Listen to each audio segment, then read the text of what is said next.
माननीय प्रधानमंत्री जी दिल्ली में राम जन्मभूमि के इस पावन प्रसंग पर एक डाक टिकट जारी कर चुके हैं। उत्तर प्रदेश सरकार की ओर से योगी आदित्यनाथ जी महाराज, माननीय मुख्यमंत्री, माननीय प्रधानमंत्री जी और डॉक्टर मोहन राव भागवत को सम्मान में 2 चिन्ह भेंट करेंगे।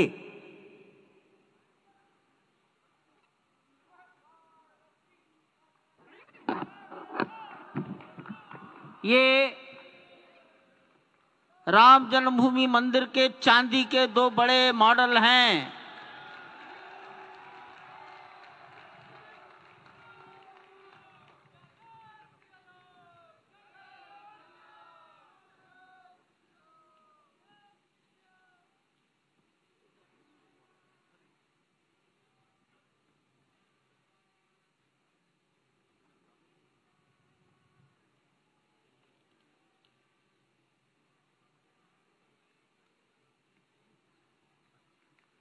पूज्य गोविंद देव गिरि जी महाराज मंच पर आएंगे और माननीय प्रधानमंत्री जी ने के बारे में अपनी भावनाएं प्रकट करेंगे।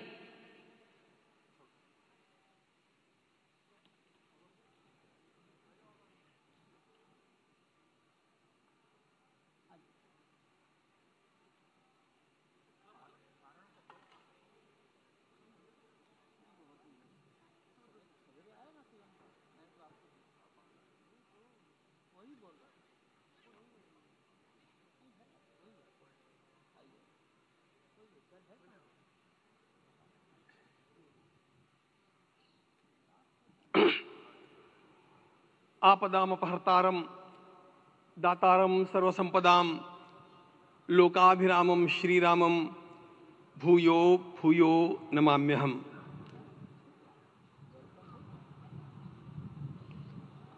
आज अंतःकरण अत्यंत उल्लास से, समाधान से और कृतज्ञता से भरा हुआ है। हमारा संपूर्ण राष्ट्र और पूरा विश्व भी आज भगवान श्री राम की प्रतिष्ठा से आलोकित होने का पर्व आरंभ हो चुका है। यह केवल एक मंदिर में एक मूर्ति की प्रतिष्ठा नहीं है, यह इस देश की अस्मिता, इस देश का स्वाभिमान और इस देश का आत्मविश्वास, इसकी प्रतीक्षा है। 500 वर्षों की प्रतीक्षा के पश्चात यह संभव हो सका। इसके जो अनेक कारण हैं उनके ऊपर तो आलोक हमारे सारे सम्माननीय अभ्यागत डालेंगे ही। मैं केवल एक काम के लिए यहां पर खड़ा हूं, छोटा सा काम।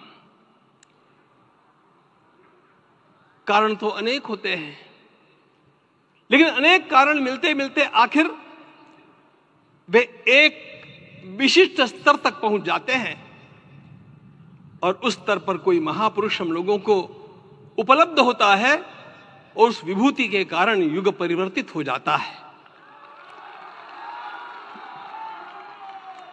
इस प्रकार का परिवर्तन लाने के लिए अपने जीवन को साधना पड़ता है और इस प्रकार जीवन साधने वाले हमारे इस देश की परंपरा के अनेक महान रत्नों में आज हम लोगों को समय की आवश्यकता, युग की आवश्यकता, सनातन के अंतःकरण की आवश्यकता के रूप में हमारे सम्माननीय प्रधानमंत्री जी प्राप्त हुए हैं।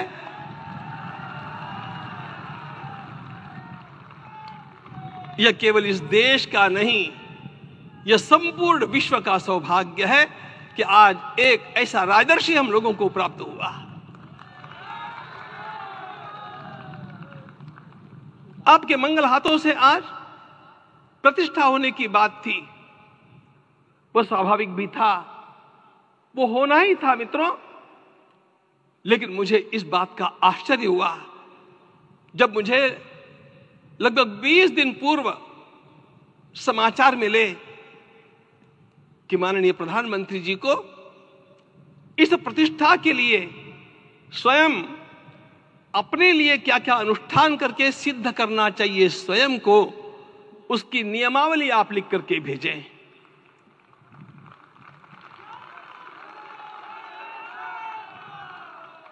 जिस प्रकार का हमारे देश का राजनीतिक माहौल है, कोई भी आकर के किसी भी समय कुछ भी कर्म करके चला जाता है, वो उद्घाटन हो चाहे पौधारोपण हो चाहे कुछ भी हो, लेकिन उसके लिए मैं अपने को सिद्ध करूं, इस प्रकार की भावना कहां होती है? यदि किसी ने पूछा तो मैं कहूंगा कि यहां होती है। भगवान श्री राम की प्रतिष्ठा करनी है। भारतीय जीवनादर्शों के सर्वोच्च आदर्श भगवान श्री राम है और इन समस्त जीवनादर्शों की प्रतिष्ठा करने के समान ही यहां की प्रतिष्ठा रही है। इसलिए एक महान विभूति को ऐसे लगा कि मैं अपने को भी साधूं।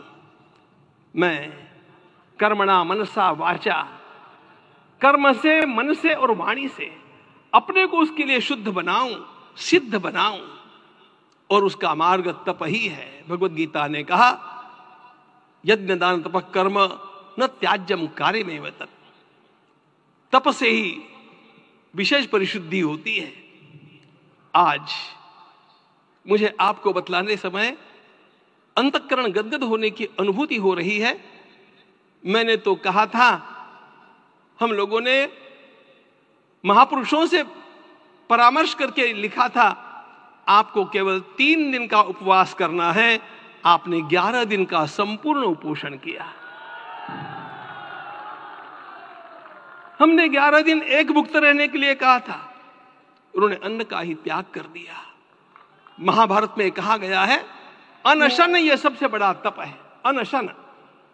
और उसको उनके जीवन में साकार होते हुए मैंने केवल देखा नहीं, मैं थोड़ा तार्किक हूं। आपकी परम पूजनीय माता जी से मिलकर के मैंने उसको रिकन्फर्म भी किया था कि आपका ये अभ्यास 40 वर्षों का है। ऐसा तपस्वी कोई राष्ट्रीय नेता प्राप्त होना यह सामान्य बात नहीं है। वे इन दिनों में हमने कहा था कि आपको विदेश प्रवास नहीं करना चाहिए, क्योंकि सांसर्गिक दोष भी आते हैं। विदेश प्रवास टाल दिया सांसर्गिक देशों के इस दोषों की संभावना के कारण, लेकिन दिव्य देशों का प्रवास ऐसा किया। नासिक से आरंभ किया, गुरुवायूर गए, श्रीरंगम गए, रामेश्वरम गए।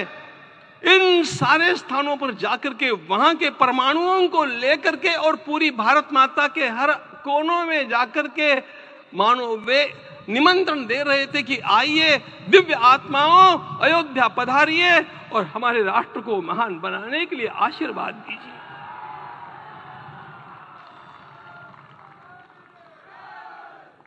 हमने केवल कहा था 3 दिनों तक आपको भूमि शयन करना चाहिए। 11 दिनों से आप भूमि शयन कर रहे हैं। इस कड़कड़ाती ठंड में इस प्रकार का शयन करना, मित्रों, ब्रह्मा जी ने सृष्टि को निर्माण किया। उस समय उन्होंने एक शब्द को सुना था। भारत की संस्कृति का सबसे मूल शब्द है तप, तप इति। हमारे पूज्य गुरुदेव के गुरुदेव परम गुरु कहा करते थे, कांची के परमाचार्य जी महाराज, तपश्चर। मैं जब भी उनसे मिलता था वे कहते थे तपश्चर। आज तप की कमी हो गई है और उस तप को हमने साकार आप में देखा। मुझे इस परंपरा को देखते हुए केवल एक राजा याद आता है जिसमें यह सब कुछ था, और उस राजा का नाम छत्रपति शिवाजी महाराज।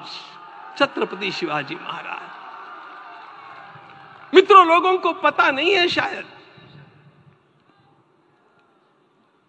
वे स्वयं जब मल्लिकार्जुन के दर्शन के लिए श्रीशैलम के ऊपर गए, 3 दिन का उपवास किया, 3 दिन शिव मंदिर में रहे, और महाराज ने कहा कि मुझे राज्य नहीं करना है, मुझे संन्यास लेना है, मैं शिव जी की आराधना के लिए जन्मा हूं, मुझे संन्यास लेना है, मुझे वापस मत ले जाइए। इतिहास का वो बड़ा विलक्षण प्रसंग है। उस प्रसंग में उनके सारे ज्येष्ठ मंत्रियों ने उनको समझाया और लौटा करके लाया कि यह भी आपका कार्य भगवत सेवा ही है। आज हम लोगों को उसी प्रकार के एक महापुरुष ऐसे प्राप्त हुए हैं जिसको भगवती जगदम्बा ने स्वयं हिमालय से लौटा करके भेज दिया कि जाओ भारत माता की सेवा करो। तुम्हें भारत माता की सेवा करनी है। मैं अपने को कभी श्रद्धा रखने के बारे में भावुक नहीं पाता हूं, लेकिन कुछ स्थान ऐसे होते हैं जहां पर आदर के साथ अपना मस्तक अपने आप झुक जाता है। ऐसा एक स्थान हम लोगों को उच्च पदस्थ इस राजर्षि ने जब दिखाया तो मुझे छत्रपति शिवाजी महाराज के गुरु समर्थ रामदास स्वामी महाराज की याद आ गई। उन्होंने शिवाजी का वर्णन किया, निश्चयाचा महामेरु, निश्चयाचा महामेरु, बहुत जनासी आधारू, अखंड स्थितिता निर्धारू, श्रीमंत योगी, श्रीमंत योगी, श्रीमंत योगी। हम लोगों को आज एक श्रीमंत योगी प्राप्त हुआ। आज मैं यहां पर केवल इसलिए खड़ा हूं कि इतने तपस्या के पश्चात इन सारे महात्माओं की अनुमति लेकर के और उनके आशीर्वाद लेकर के उनका यह तप पूर्ण करने के लिए, उसकी सांगता के लिए उनको चरणामृत दिया जा रहा है। आप सबकी सहमति हो तो आप सब लोग ओंकार का घोष करके मुझे सहमति दें।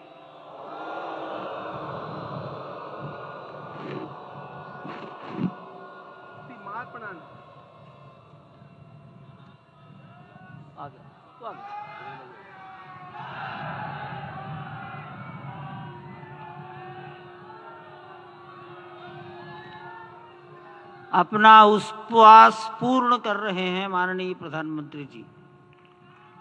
11 दिवसीय उपवास को वो पूर्ण कर रहे हैं।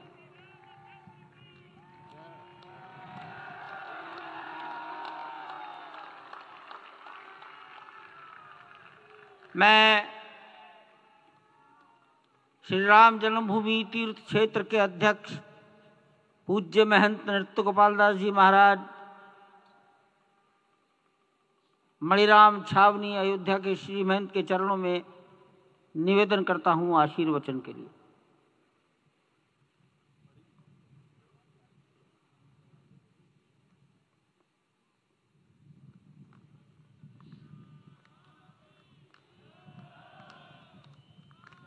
कॉर्डलेस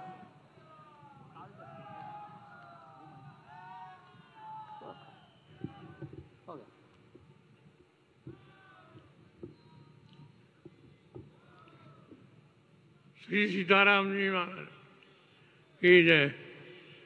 बड़े सौभाग्य की बात है, भगवान राम की पावन जन्मभूमि पर भगवान का महोत्सव हो रहा है। इससे बढ़कर के और क्या बात हो सकती है। वास्तव में भगवान की लीला ऐसी है कि इसका वर्णन नहीं किया जा सकता है। इसलिए हम सभी लोग भगवान राम की पावन जन्मभूमि पर हृदय से अपना स्नेह, अपनी श्रद्धा समर्पित करते हैं। माननीय मुख्यमंत्री योगी आदित्यनाथ जी महाराज।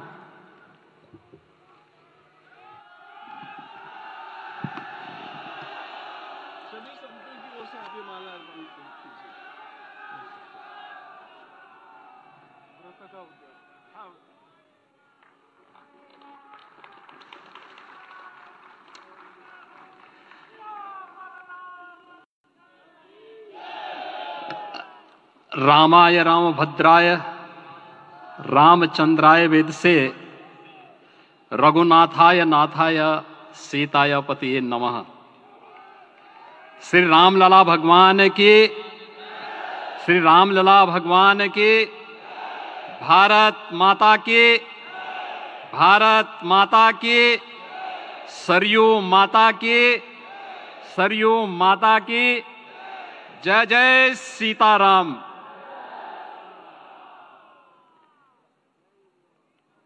रामोत्सव के आज के इस कार्यक्रम के मुख्य अतिथि दुनिया के सबसे लोकप्रिय राजनेता भारत के माननीय प्रधानमंत्री आदरणीय श्री नरेंद्र मोदी जी, राष्ट्रीय स्वयंसेवक संघ के माननीय सरसंघ चालक श्रद्धेय डॉक्टर मोहन भागवत जी, प्रदेश की माननीय राज्यपाल श्रीमती आनंदीबेन पटेल जी, श्री राम जन्मभूमि तीर्थ क्षेत्र न्यास के अध्यक्ष पूज्य महंत नृत्य गोपाल दास जी, श्री राम जन्मभूमि तीर्थ क्षेत्र न्यास के कोषाध्यक्ष पूज्य स्वामी गोविंद देव गिरि जी, महासचिव सम्मान्य श्री चंपत राय जी, देश के कोने कोने से यहां पर पधारे पूज्य संतजन, अपने अपने क्षेत्र के नेतृत्व देने वाले सभी उपस्थित महानुभाव, रामोत्सव के इस पावन पर्व के अवसर पर आदरणीय प्रधानमंत्री जी का मैं आप सबकी ओर से हृदय से स्वागत करता हूं, अभिनंदन करता हूं। इस अवसर पर पधारे राष्ट्रीय स्वयंसेवक संघ के सरसंघ चालक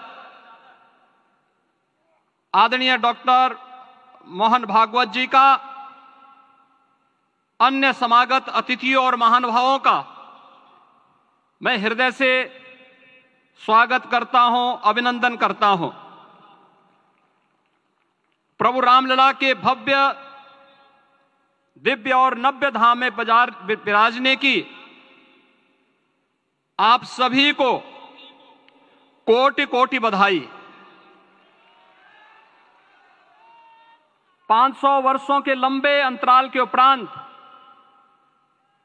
आज के इस चिर प्रतीक्षित मौके पर अंतर मन में भावनाएं कुछ ऐसी हैं कि उन्हें व्यक्त करने के लिए शब्द नहीं मिल रहे हैं।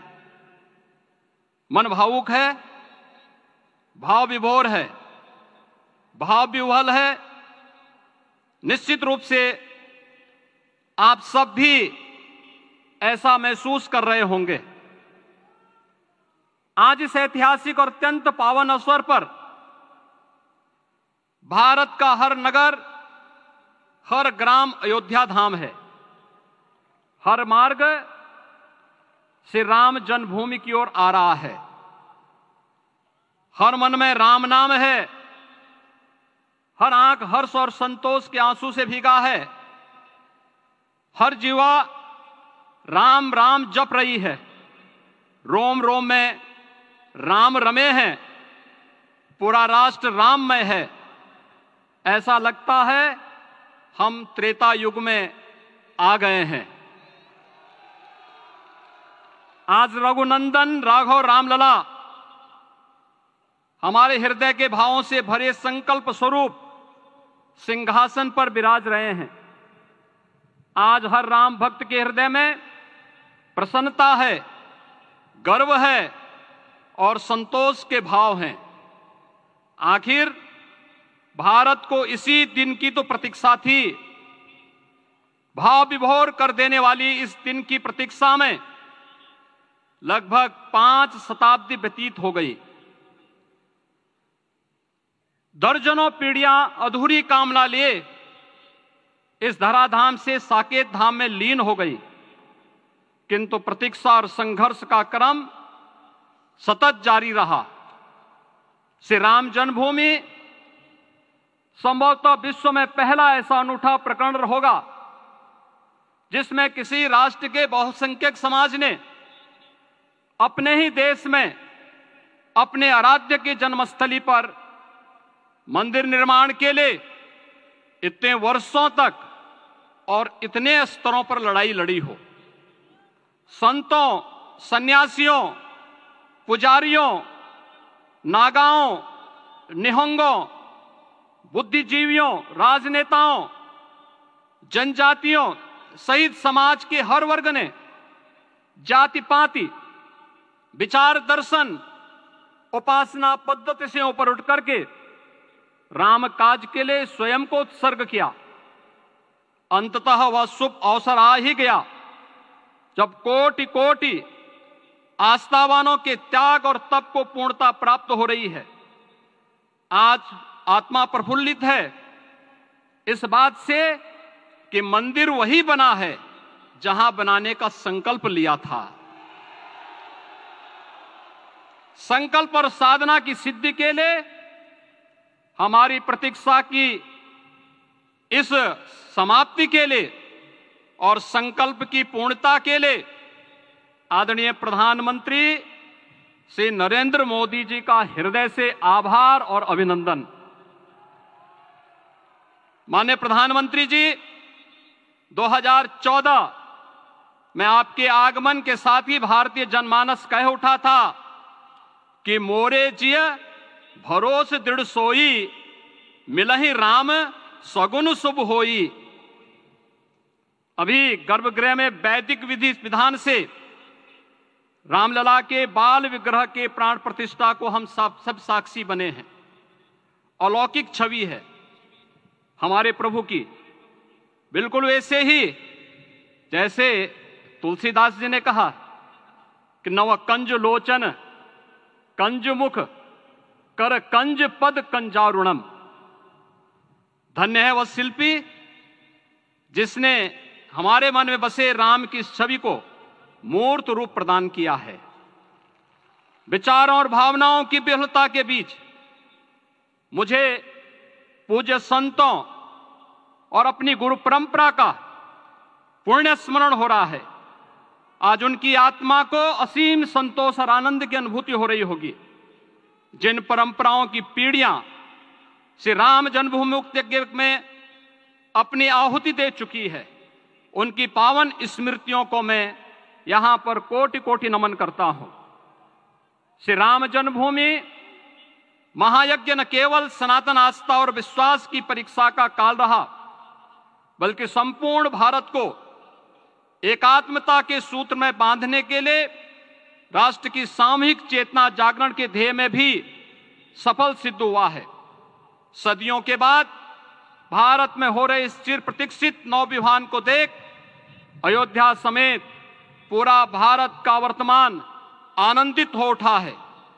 भाग्यवान है हमारी पीढ़ी जो इस राम काज के साक्षी बन रहे हैं, और उससे भी बड़भागी हैं वो जिन्होंने सर्वस्व इस राम काज के लिए समर्पित किया है और करते चले जा रहे हैं। जिस अयोध्या को अवनी की अमरावती और धरती का वैकुंठ कहा गया, वह सदियों तक अभिषिप्त थी, उपेक्षित रही, सुनियोजित तिरस्कार झेलती रही। अपनी ही भूमि पर सनातन आस्था पद्दलित होती रही, चोटिल होती रही, किंतु राम का जीवन हमें संयम की शिक्षा देता है और भारतीय समाज ने संयम बनाए रखा।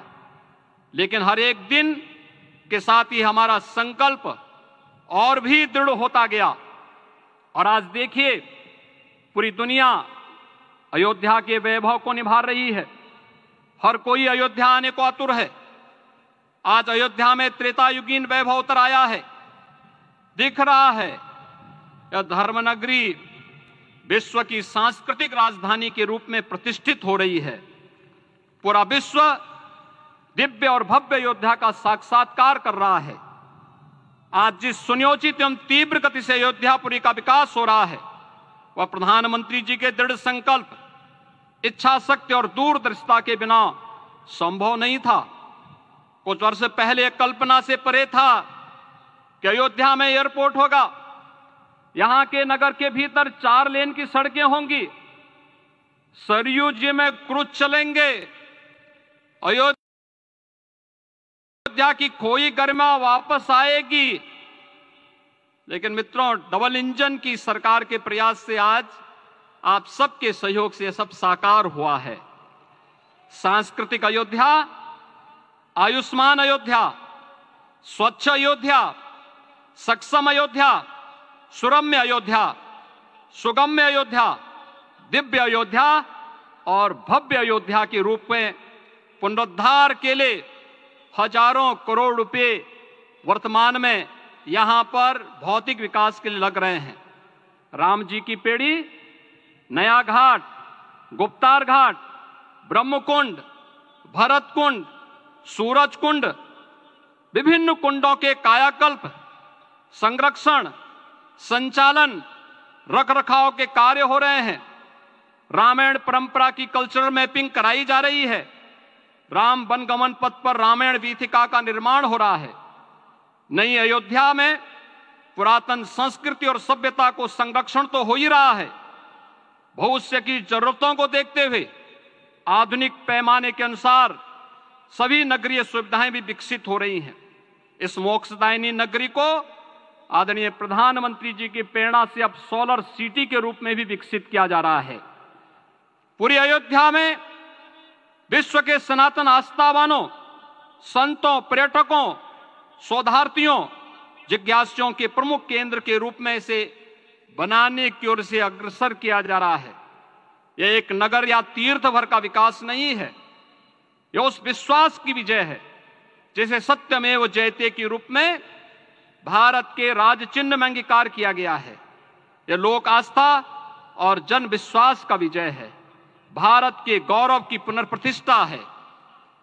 अयोध्या का दिव्य दीपोत्सव नए भारत की सांस्कृतिक पहचान बन रहा है और श्री रामलला की प्राण प्रतिष्ठा का समारोह भारत की सांस्कृतिक अंतरात्मा को समरस की एक अभिव्यक्ति सिद्ध कर रहा है।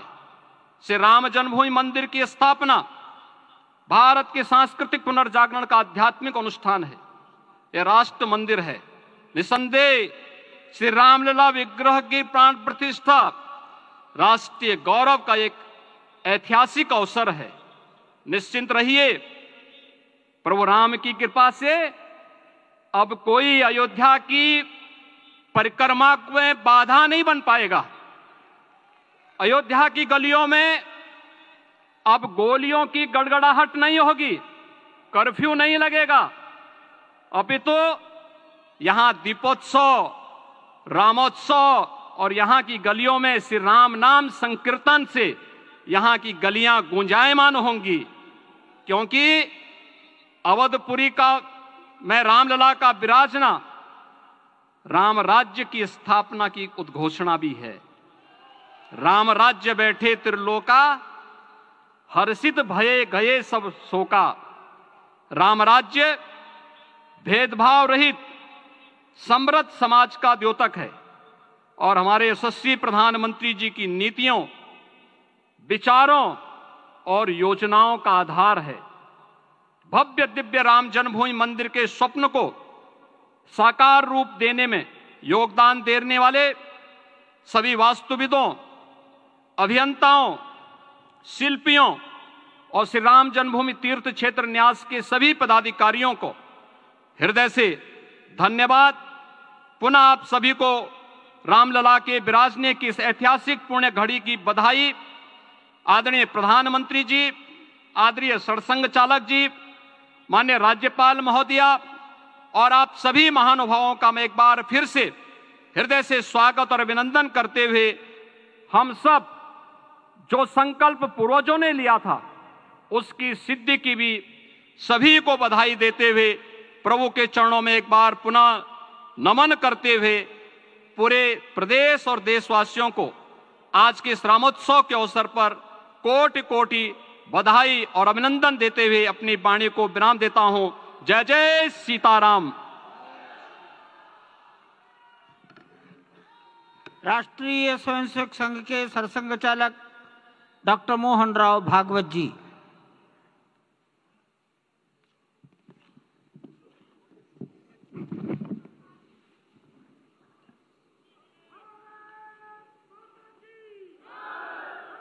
आदरणीय प्रधानमंत्री जी, उत्तर प्रदेश के आदरणीय मुख्यमंत्री जी, आदरणीय राज्यपाल महोदया,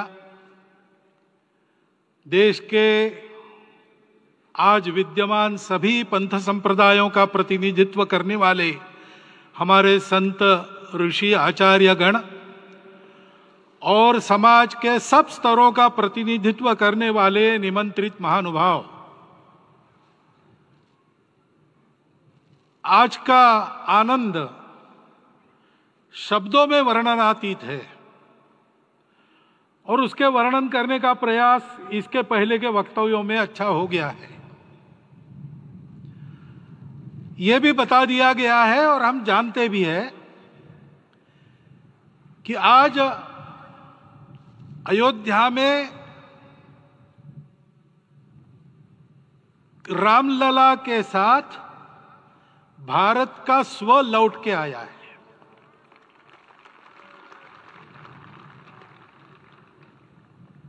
और संपूर्ण विश्व को त्रासदी से राहत देने वाला एक नया भारत खड़ा होके रहेगा, इसका प्रतीक आज का कार्यक्रम बन गया है। ऐसे समय में आपके उत्साह का, आपके आनंद का वर्णन कोई नहीं कर सकता। हम यहां पर अनुभव कर रहे, पूर्ण देश में यही वातावरण है। छोटे छोटे मंदिर के सामने दूरदर्शन पर इस कार्यक्रम को सुनने वाले हमारे समाज के करोड़ों बंधु, वहां पहुंच न पाए ऐसे घर घर के हमारे नागरिक सज्जन, माता भगिनी, सब भाव विभोर है, सब में आनंद है, सब में उत्साह है। और ऐसे समय में जोश की बातों में थोड़ी सी होश की बात करने का काम मुझे ही दिया जाता है। आज हमने सुना कि इस प्राण प्रतिष्ठा महोत्सव में पधारने के पूर्व प्रधानमंत्री जी ने कठोर व्रत रखा। जितना कठोर व्रत रखने को कहा था उससे कई गुना अधिक कठोर व्रताचरण उन्होंने किया। मेरे पुराना उनसे परिचय है, मैं जानता हूं वो तपस्वी है ही, परंतु वो अकेले तप कर रहे हैं, हम क्या करेंगे। अयोध्या में रामलला आए, अयोध्या से बाहर क्यों गए थे? रामायण में क्यों गए थे बाहर? तो अयोध्या में कलह हुआ। अयोध्या उस पुरी का नाम है जिसमें कोई द्वंद्व नहीं, जिसमें कोई कलह नहीं, जिसमें कोई दुविधा नहीं। वो हुआ 14 वर्ष वनवास में गए। वो सब ठीक होने के बाद दुनिया के कलह को मिटा के वापिस आए। आज रामलला वापस फिर से आए हैं 500 साल के बाद। जिनके त्याग, तपस्या, प्रयासों से ये सोने का दिन आज हम देख रहे, सुवर्ण दिवस देख रहे, उनका स्मरण प्राण प्रतिष्ठा के संकल्प में हम लोगों ने कहा, आपने सुना होगा, स्मरण किया। उनकी तपस्या को, उनके त्याग को, उनके परिश्रम को शत बार, सहस्त्र बार, कोटि बार नमन है। रामलला के यहां इस युग में आज के दिन फिर वापस आने का इतिहास जो जो श्रवण करेगा वो राष्ट्र के लिए कर्म प्रवण होगा और उसके राष्ट्र का सब दुख दैन्य हरण होगा। ऐसे इस इतिहास का सामर्थ्य है। परंतु उसमें हमारे लिए कर्तव्य का आदेश भी है।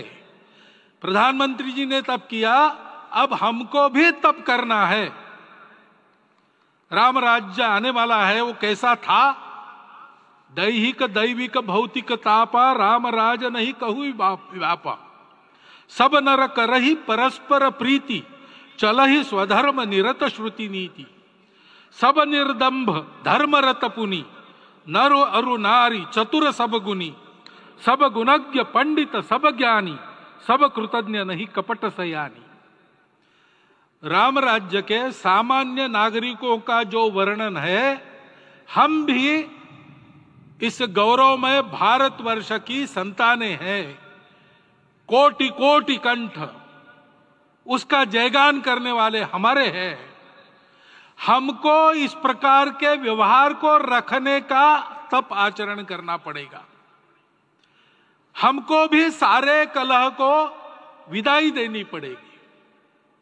छोटे छोटे परस्पर मत रहते हैं, छोटे छोटे विवाद रहते हैं, उसको लेकर लड़ाई करने की आदत छोड़ देनी पड़ेगी। आखिर है क्या? ये बात बताई। वो सामान्य नागरिक कैसे थे? निर्दंभ, प्रामाणिकता से आचरण करने वाले, केवल बातें करने वाले नहीं और बातें करके उसका अहंकार पालने वाले नहीं थे। काम करते थे, आचरण करते थे और अहंकार नहीं था। ऐसे वो थे और धर्मरत थे। यानी क्या थे? इस पर कठिन भाषा में प्रवचन बहुत लंबा हो सकता है, लेकिन थोड़े में धर्म के जो 4 मूल्य जिनकी चौखट पर धर्म है, ऐसा श्रीमद् भागवत में बताया है, सत्य करुणा शुचिता तपस, उसका आज हमारे लिए युगानुकूल आचरण क्या है? तो सत्य कहता है कि सब घटों में राम है, ब्रह्म सत्य है, वही सर्वत्र है।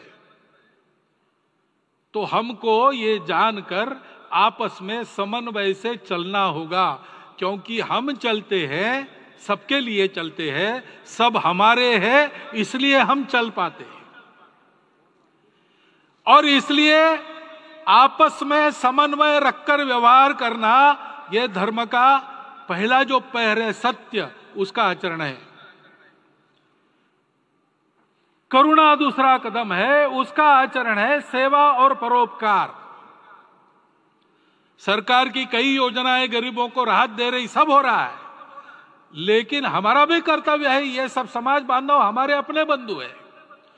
तो जहां हमको दुख दिखता है, पीड़ा दिखती है, वहां हम दौड़ जाए, सेवा करें, दोनों हाथों से कमाएं, अपने लिए न्यूनतम आवश्यक रखकर बाकी सारा वापस दे, सेवा और परोपकार के माध्यम से। यह करुणा का अर्थ आज है। शुचिता पर चलना है, यानी पवित्रता होनी चाहिए। पवित्रता के लिए संयम चाहिए, अपने को रोकना है। सब अपनी इच्छाएं, सब अपने मत, सब अपनी बातें ठीक होंगी ही ऐसा नहीं, और होगी तो भी अन्यों के भी मत है, अन्यों की भी इच्छाएं हैं। और इसलिए अपने आप को संयम में रखते हैं तो सारी पृथ्वी सब मानवों को जीवित रखेगी। गांधी जी कहते थे, earth has enough for everyone's need, but it cannot satisfy everyone's greed. तो लोभ नहीं करना, संयम में रहना और अनुशासन का पालन करना, अपने जीवन में अनुशासित रहना, अपने कुटुंब में अनुशासन रहना, अपने समाज में अनुशासन रहना। सामाजिक जीवन में नागरिक अनुशासन का पालन करना। भगिनी निवेदिता कहती थी कि स्वतंत्र देश में नागरिक संवेदना रखना और नागरिक अनुशासन का पालन करना, यही देशभक्ति का रूप है। इससे जीवन में पवित्रता आती है। और तपस का तो मूर्तिमान उदाहरण आपके सामने आज दिया गया। व्यक्तिगत तपस तो हम करेंगे, सामूहिक तपस क्या है? संगच्छध्वम संवदध्वम सम वो मनावसी जानता। हम साथ चलेंगे, बोलेंगे आपस में, उसमें से एक सहमति का संवाद निकालेंगे, एक ही भाषा बोलेंगे, वो वाणी मन वचन कर्म समन्वित होगा और मिलके चलेंगे, अपने देश को विश्व गुरु बनाएंगे। ये तपस हम सबको करना है। 500 वर्षों तक अनेक पीढ़ियों ने लगकर परिश्रम करके प्राणों का बलिदान देके खून पसीना बहाकर आज ये आनंद का दिन सारे राष्ट्र को उपलब्ध करा दिया। उन सब के प्रति हमारे मन में कृतज्ञता है। मैं यहां बैठता हूं तो मेरे मन में विचार आता है कि मुझे बिठाया, मैंने क्या किया? वो तो जो उन्होंने किया उसका प्रतिनिधि भी मुझे बनाया गया है। उस प्रतिनिधि के नाते मैं ये अवदान स्वीकार करता हूं और उन्हीं को अर्पण करता हूं। परंतु उनका ये व्रत हमको आगे लेके जाना है। जिस धर्म स्थापना विश्व में करने के लिए राम का अवतार हुआ था, उस धर्म स्थापना को अनुकूल स्थिति अपने आचरण में अपने देश में उत्पन्न करना, यह अपना कर्तव्य बनता है। रामलला आए हैं हमारे मन को आह्लादित करने के लिए, उत्साही करने के लिए, प्रेरणा देने के लिए, साथ साथ इस कर्तव्य की याद दिलाकर उसमें कृति प्रवण करने के लिए आए हैं। उनका आदेश सर पे लेके हम यहां से जाए। सब लोग तो यहां आ नहीं सके, लेकिन वो सुन रहे, देख रहे। अभी इसी क्षण से इस व्रत का पालन हम करेंगे तो मंदिर निर्माण पूरे होते होते विश्व गुरु भारत का निर्माण भी पूरा हो जाएगा। इतनी क्षमता हम सबकी है। इसका मैं एक बार स्मरण देता हूं, आप सबको धन्यवाद देता हूं और मेरे 4 शब्द समाप्त करता हूं। भारत के यशस्वी प्रधानमंत्री माननीय नरेंद्र भाई मोदी जी अपने मनोभाव प्रकट करेंगे।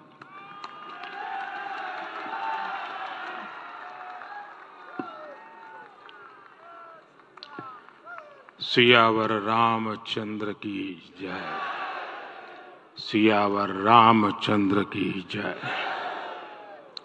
श्रद्धेय मंच, सभी संत एवं ऋषिगण, यहाँ उपस्थित और विश्व के कोने कोने में हम सबसे साथ जुड़े हुए सभी राम भक्त, आप सबको प्रणाम, आप सबको राम राम।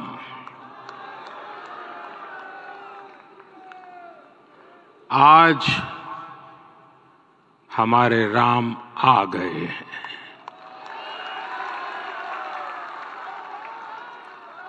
सदियों की प्रतीक्षा के बाद हमारे राम आ गए हैं। सदियों का अभूतपूर्व धैर्य, अनगिनत बलिदान, त्याग और तपस्या के बाद हमारे प्रभु राम आ गए हैं। इस शुभ घड़ी की आप सभी को, समस्त देशवासियों को बहुत बहुत बधाई। मैं अभी गर्भगृह में ईश्वरीय चेतना का साक्षी बनकर आपके सामने उपस्थित हुआ हूं। कितना कुछ कहने को है, लेकिन कंठ अवरुद्ध है। मेरा शरीर अभी भी स्पंदित है, चित्त अभी भी उस पल में लीन है।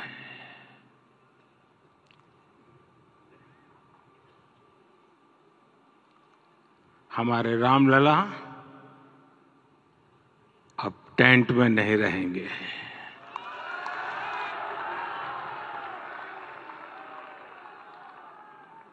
हमारे रामलला अब इस दिव्य मंदिर में रहेंगे। मेरा पक्का विश्वास है, अपार श्रद्धा है कि जो घटित हुआ है इसकी अनुभूति देश के, विश्व के कोने कोने में राम भक्तों को हो रही होगी। ये क्षण अलौकिक है, ये पल पवित्रतम है। ये माहौल, ये वातावरण, ये ऊर्जा, ये घड़ी प्रभु श्री राम का हम सब पर आशीर्वाद है। 22 जनवरी 2024 का ये सूरज एक अद्भुत आभा लेकर आया है। 22 जनवरी 2024 ये कैलेंडर पर लिखी एक तारीख नहीं, ये एक नए काल चक्र का उद्गम है।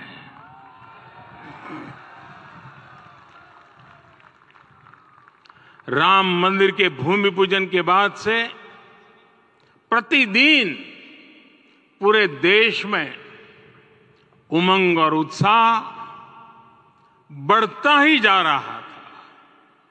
निर्माण कार्य देख देशवासियों में हर दिन एक नया विश्वास पैदा हो रहा था।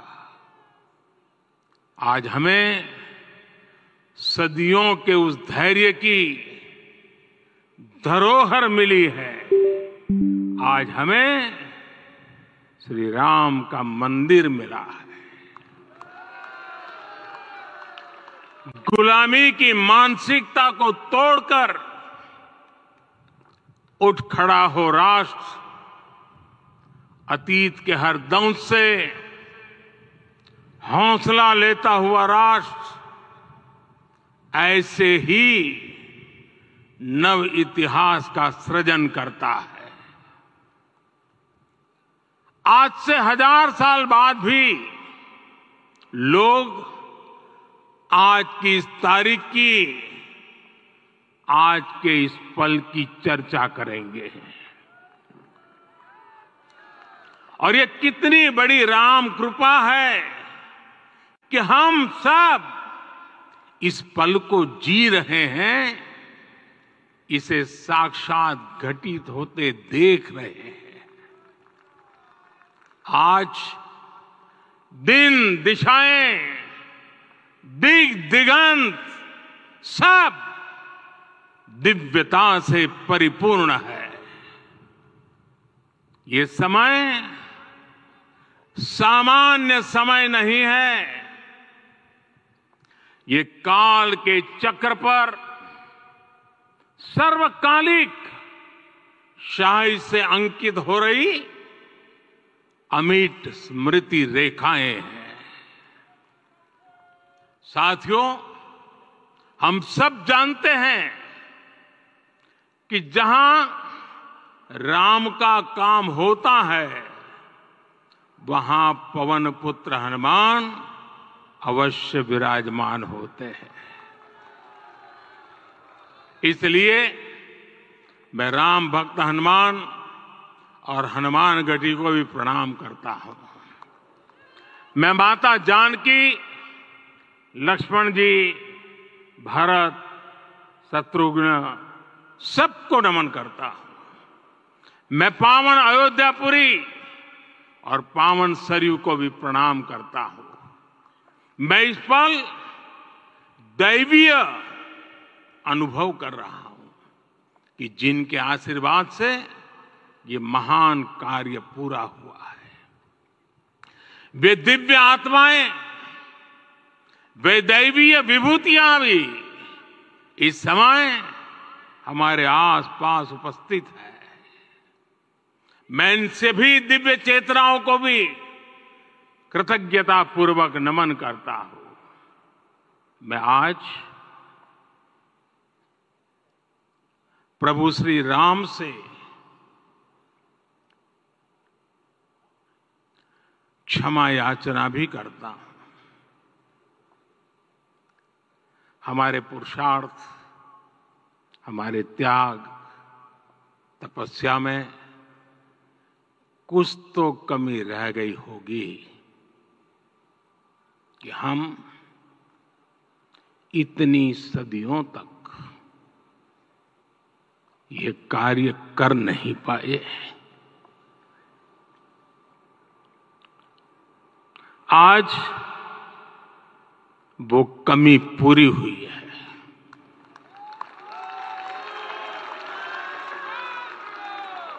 मुझे विश्वास है प्रभु राम आज हमें अवश्य क्षमा करेंगे। मेरे प्यारे देशवासियों, त्रेता में राम आगमन पर पूज्य संत तुलसीदास जी ने लिखा है, प्रभु बिलो की हर से पुरबासी, जनित वियोग विपत्ति सबनासी। अर्थात प्रभु का आगमन देकर ही सब अयोध्यावासी, समग्र देशवासी हर्ष से भर गए। लंबे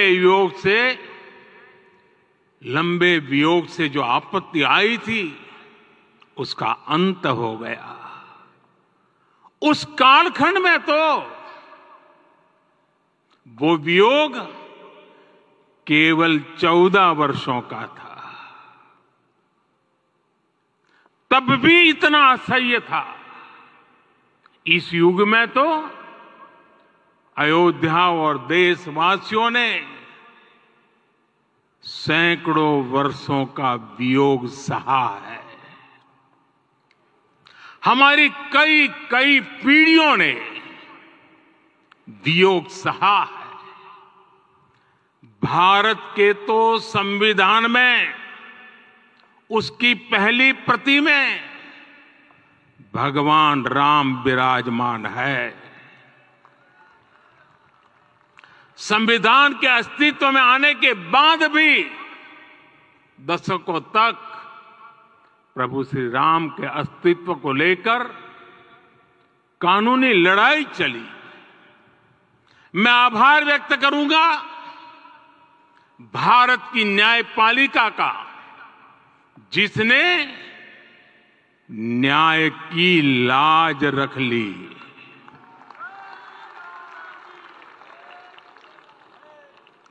न्याय के पर्याय प्रभु राम का मंदिर भी न्यायबद्ध तरीके से ही बना। साथियों, आज गांव-गांव में एक साथ कीर्तन संकीर्तन हो रहे हैं। आज मंदिरों में उत्सव हो रहे हैं, स्वच्छता अभियान चलाए जा रहे हैं। पूरा देश आज दीपावली मना रहा है। आज शाम घर घर राम ज्योति प्रज्वलित करने की तैयारी है। कल मैं श्री राम के आशीर्वाद से धनुषकोडी में राम सेतु के आरंभ बिंदु अरिचल मुनाई पर था। जिस घड़ी प्रभु राम समुद्र पार करने निकले थे, वो एक पल था जिसने काल चक्र को बदला था। उस भावमय पल को महसूस करने का मेरा ये विनम्र प्रयास था। वहां पर मैंने पुष्प वंदना की। वहां मेरे भीतर एक विश्वास जगा कि जैसे उस समय काल चक्र बदला था, उसी तरह अब काल चक्र फिर बदलेगा और शुभ दिशा में बढ़ेगा। अपने 11 दिन के व्रत अनुष्ठान के दौरान मैंने उन स्थानों का चरण स्पर्श करने का प्रयास किया जहां प्रभु राम के चरण पड़े थे।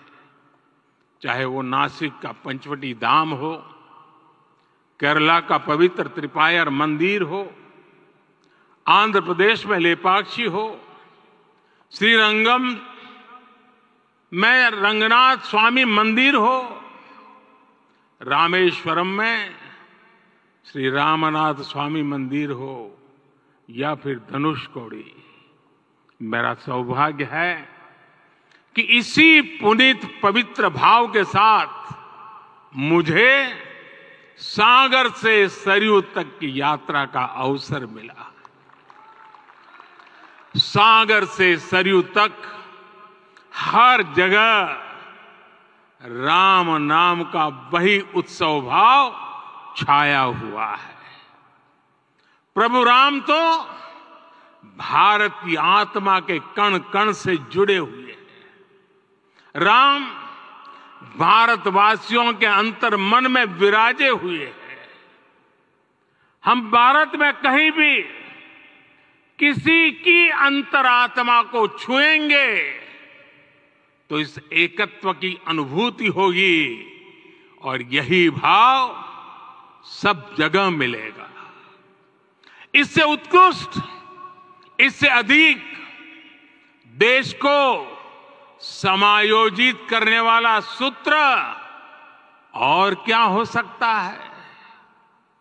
मेरे प्यारे देशवासियों, मुझे देश के कोने कोने में अलग अलग भाषाओं में रामायण सुनने का अवसर मिला है, लेकिन विशेषकर पिछले 11 दिनों में रामायण अलग अलग भाषा में अलग राज्यों से मुझे विशेष रूप से सुनने का मौका मिला। राम को परिभाषित करते हुए ऋषियों ने कहा है, रमन्ते यस्मिन् इति रामः, अर्थात जिसमें रम जाए वही राम है। राम लोक की स्मृतियों में, पर्वत से लेकर परंपराओं में सर्वत्र समाये हुए हैं। हर युग में लोगों ने राम को जिया है। हर युग में लोगों ने अपने अपने शब्दों में अपनी अपनी तरह से राम को अभिव्यक्त किया है और ये राम रस जीवन प्रवाह की तरह निरंतर बहता रहता है। प्राचीन काल से भारत के हर कोने के लोग राम रस का आचमन करते रहे हैं। राम कथा असीम है और रामायण भी अनंत है। राम के आदर्श, राम के मूल्य, राम की शिक्षाएं सब जगह एक समान है। प्रिय देशवासियों, आज इस ऐतिहासिक समय में देश उन व्यक्तित्वों को भी याद कर रहा है जिनके कार्य और समर्पण की वजह से आज हम ये शुभ दिन देख रहे हैं। राम के इस काम में कितने ही लोगों ने त्याग और तपस्या की पराकाष्ठा करके दिखाई है। उन अनगिनत राम भक्तों के, उन अनगिनत कार सेवकों के और उन अनगिनत संत महात्माओं के हम सब ऋणी हैं। साथियों, आज का ये अवसर उत्सवता का क्षण तो है ही, लेकिन इसके साथ ही यह क्षण भारतीय समाज की परिपक्वता के बोध का भी क्षण है। हमारे लिए ये अवसर सिर्फ विजय का नहीं, विनय का भी है। दुनिया का इतिहास साक्षी है कि कई राष्ट्र अपने ही इतिहास में उलझ जाते हैं। ऐसे देशों ने जब भी अपने इतिहास की उलझी हुई गांठों को खोलने का प्रयास किया, उन्हें सफलता पाने में बहुत कठिनाई आई, बल्कि कई बार तो पहले से ज्यादा मुश्किल परिस्थितियां बन गई।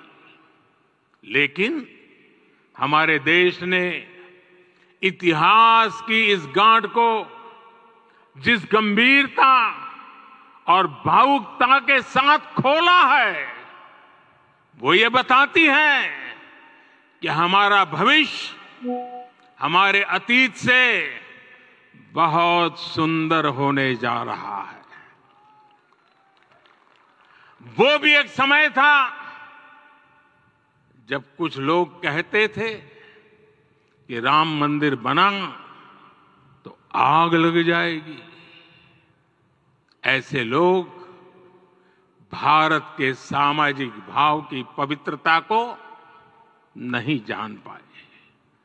रामलला के इस मंदिर का निर्माण भारतीय समाज के शांति, धैर्य, आपसी सद्भाव और समन्वय का भी प्रतीक है। हम देख रहे हैं ये निर्माण किसी आग को नहीं बल्कि ऊर्जा को जन्म दे रहा है। राम मंदिर समाज के हर वर्ग को एक उज्जवल भविष्य के पथ पर बढ़ने की प्रेरणा लेकर आया है। मैं आज उन लोगों से आह्वान करूंगा, आइए आप महसूस कीजिए, अपनी सोच पर पुनर्विचार कीजिए।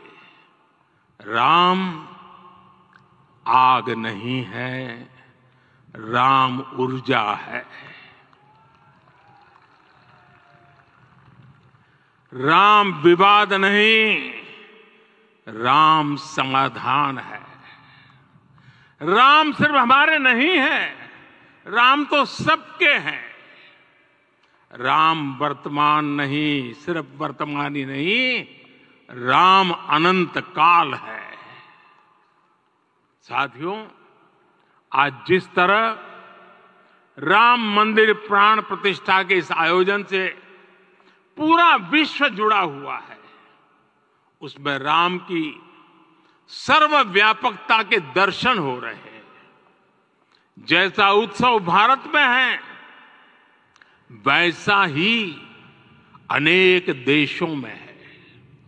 आज अयोध्या का यह उत्सव रामायण की उन वैश्विक परंपराओं का भी उत्सव बना है। रामलला की ये प्रतिष्ठा वसुधैव कुटुंबकम के विचार की भी प्रतिष्ठा है। साथियों, आज अयोध्या में केवल श्री राम के विग्रह रूप की प्राण प्रतिष्ठा नहीं हुई है, ये श्री राम के रूप में साक्षात भारतीय संस्कृति के प्रति अटूट विश्वास की भी प्राण प्रतिष्ठा है। ये साक्षात मानवीय मूल्यों और सर्वोच्च आदर्शों की भी प्राण प्रतिष्ठा है। इन मूल्यों की, इन आदर्शों की आवश्यकता आज संपूर्ण विश्व को है। सर्वे भवन्तु सुखिनः, ये संकल्प हम सदियों से दोहराते आए हैं। आज उसी संकल्प को राम मंदिर के रूप में साक्षात आकार मिला है। ये मंदिर मात्र एक देव मंदिर नहीं है, ये भारत की दृष्टि का, भारत के दर्शन का, भारत के दिग्दर्शन का मंदिर है। ये राम के रूप में राष्ट्र चेतना का मंदिर है। राम भारत की आस्था है, राम भारत का आधार है।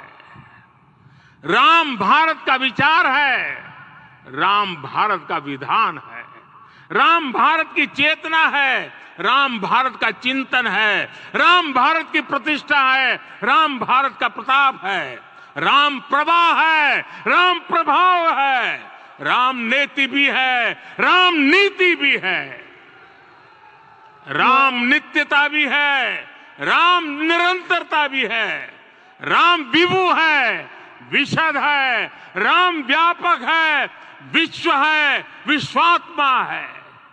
और इसलिए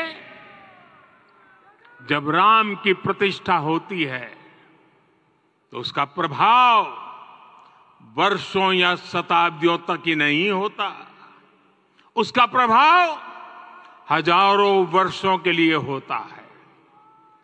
महर्षि वाल्मीकि ने कहा है, राज्यम 10 सहस्त्राणि प्राप्य वर्षाणि राघव, अर्थात राम 10,000 वर्षों के लिए राज्य पर प्रतिष्ठित हुए, यानी हजारों वर्षों के लिए राम राज्य स्थापित हुआ। जब त्रेता में राम आए थे तब हजारों वर्षों के लिए राम राज्य की स्थापना हुई थी। हजारों वर्षों तक राम विश्व पथ प्रदर्शन करते रहे थे। और इसलिए मेरे प्यारे देशवासियों, आज अयोध्या भूमि हम सभी से, प्रत्येक राम भक्त से, प्रत्येक भारतीय से कुछ सवाल कर रही है। श्री राम का भव्य मंदिर तो बन गया, अब आगे क्या? सदियों का इंतजार तो खत्म हो गया, अब आगे क्या?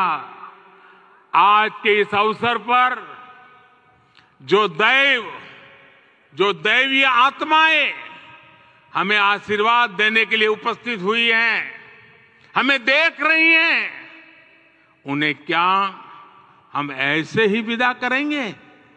नहीं, कदापि नहीं।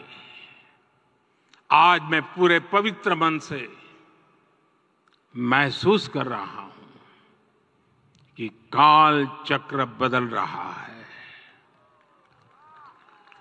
ये सुखद संयोग है कि हमारी पीढ़ी को एक कालजयी पथ के शिल्पकार के रूप में चुना गया है। 1000 वर्ष बाद की पीढ़ी राष्ट्र निर्माण के हमारे आज के कार्यों को याद करेगी। इसलिए मैं कहता हूं, यही समय है, सही समय है। हमें आज से, इस पवित्र समय से अगले 1000 साल के भारत की नींव रखनी है।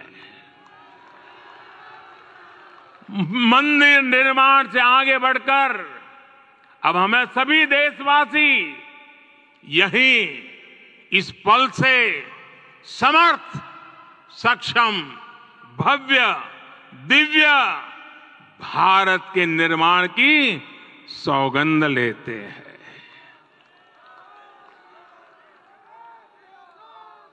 राम के विचार मानस के साथ ही जनमानस में भी हो, यही राष्ट्र निर्माण की सीढ़ी है।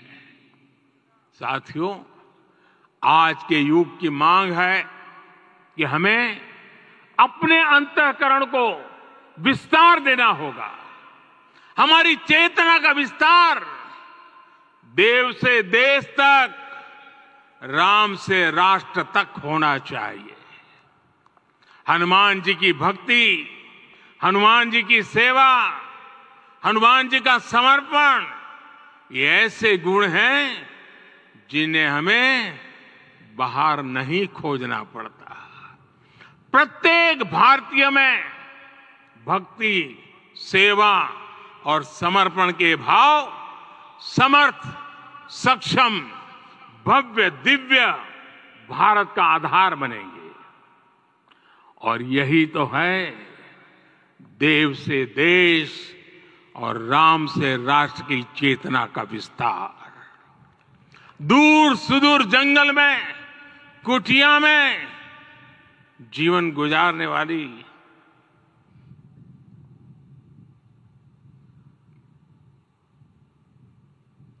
मेरी आदिवासी मां शबरी का ध्यान आते ही अप्रतिम विश्वास जागृत होता है। मां शबरी तो कब से कहती थी, राम आएंगे।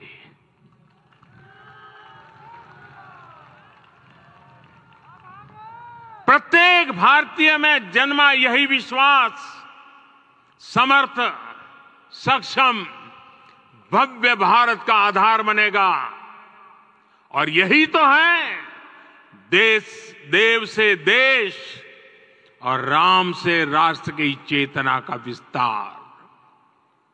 हम सब जानते हैं कि निषाद राज की मित्रता सभी बंधनों से परे है। निषाद राज का राम के प्रति सम्मोहन, प्रभु राम का निषाद राज के लिए अपनापन कितना मौलिक है। सब अपने हैं, सभी समान है। प्रत्येक भारतीय में अपनत्व की, बंधुत्व की ये भावना समर्थ, सक्षम, भव्य, दिव्य भारत का आधार बनेगी। और यही तो है देव से देश और राम से राष्ट्र की चेतना का विस्तार। साथियों, आज देश में निराशा के लिए रत्ती भर भी स्थान नहीं है। मैं तो बहुत सामान्य हूं, मैं तो बहुत छोटा हूं। अगर कोई ये सोचता है तो उसे गिलहरी के योगदान को याद करना चाहिए। गिलहरी का स्मरण ही हमें हमारी इस हिचक को दूर करेगा, हमें सिखाएगा कि छोटे बड़े हर प्रयास की अपनी ताकत होती है, अपना योगदान होता है। और सबके प्रयास की यही भावना समर्थ, सक्षम, भव्य, दिव्य भारत का आधार बनेगी। और यही तो देव से देश और राम से राष्ट्र की चेतना का विस्तार। साथियों, लंकापति रावण प्रकांड ज्ञानी थे, अपार शक्ति के धनी थे, लेकिन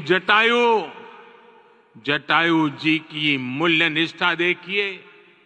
वे महाबली रावण से भिड़ गए। उन्हें भी पता था कि वो रावण को परास्त नहीं कर पाएंगे, लेकिन फिर भी उन्होंने रावण को चुनौती दी।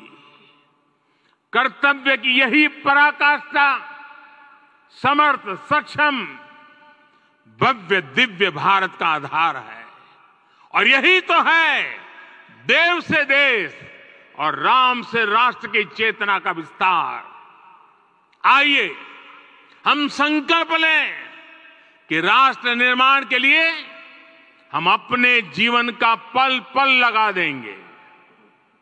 राम काज से राष्ट्र काज, समय का पल पल, शरीर का कण कण राम समर्पण को राष्ट्र समर्पण के ध्येय से जोड़ देंगे।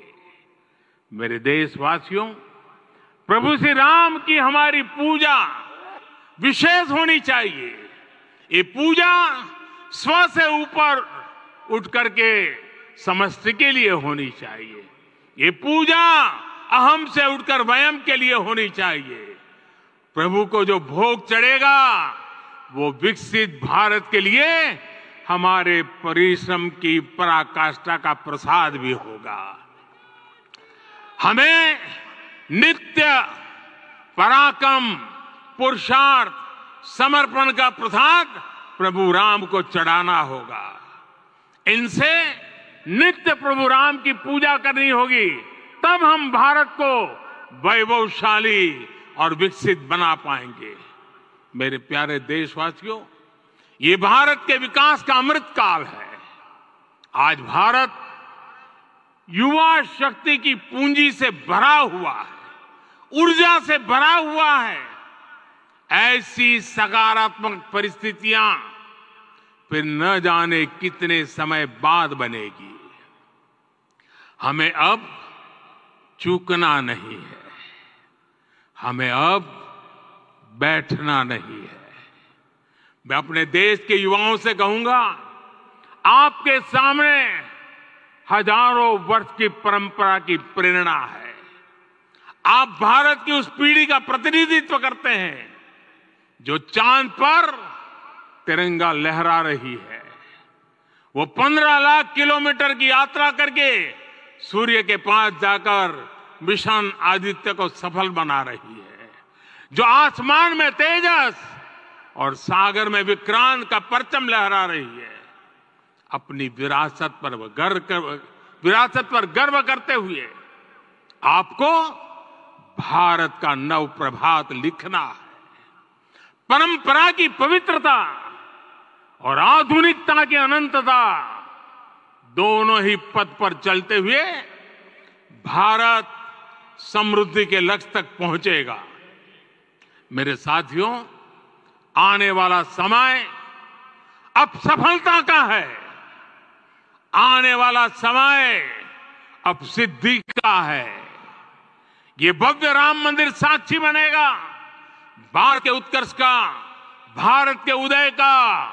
ये भव्य राम मंदिर साक्षी बनेगा भव्य भारत के अभ्युदय का, विकसित भारत का। ये मंदिर सिखाता है कि अगर लक्ष्य सत्य प्रमाणित हो, अगर लक्ष्य सामूहिकता और संगठित शक्ति से जन्मा हो, तब उस लक्ष्य को प्राप्त करना असंभव नहीं है। ये भारत का समय है और भारत अब आगे बढ़ने वाला है। शताब्दियों की प्रतीक्षा के बाद हम यहां पहुंचे हैं। हम सब ने इस युग का, इस कालखंड का इंतजार किया है। अब हम रुकेंगे नहीं, हम विकास की ऊंचाई पर जाकर ही रहेंगे। इसी भाव के साथ रामलला के चरणों में प्रणाम करते हुए आप सभी को बहुत बहुत शुभकामनाएं। सभी संतों के चरणों में मेरे प्रणाम। सियावर रामचंद्र की, सियावर रामचंद्र की, सियावर रामचंद्र की।